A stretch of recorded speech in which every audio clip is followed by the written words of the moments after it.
barkada at magkakaibigan. Magkakahawig yon, pero alam mo bang magkaiba ang ibig sabihin nun? Parang sinisigaw ng aking pusong naliligaw. This is Destiny calling. Hello. So, paano nga ba i-differentiate ang magkakabarkada sa magkakaibigan? Ganito yon. Ang barkada can multiply kisses kahit galit na.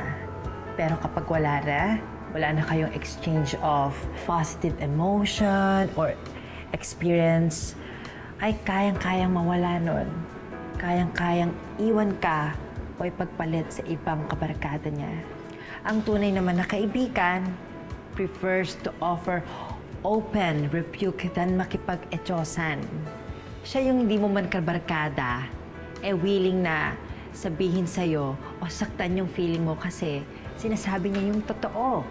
Kesa naman magkunwaring mahal ka niya habang pinapabayaang masira yung buhay mo. Siya yung constant cheerleader mo whenever kailangan mo ng extra push. Pero, siya rin yung voice of reason na handang talakan ka when it is time for tough love. And, siya yung alam mong nandiyan lang kahit di kayo madalas magkita o magsama.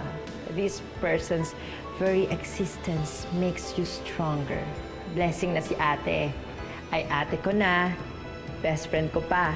Through my highs and lows, nandiyan si ate April. And I totally appreciate it. Sa bawat taong matagpuan mo sa buhay mo, kaibiganin mo. Huwag mo lang siyang barkadahin. Kahit anong mangyari sa inyo, away, tampuhan, long distance, huwag mo siyang ever pakakawalan. Barkada, nandyan lang yan pag nagpagbibigyan. Kaibigan, nandyan kahit wala sa iyo mapapakinabangan.